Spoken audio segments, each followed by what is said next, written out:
Hello বন্ধুরা, কেমন আছো সবাই?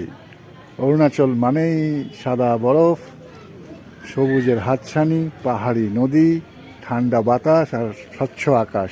এই দেখতে দেখতে বিভোর হয়ে গেলাম। এসে পৌঁছেছি জাংয়ে। জাং বলে একটা জায়গা আছে, জাংয়ে এসে পৌঁছলাম। এসে আমি তো একেবারে অভিভূত বন্ধুরা।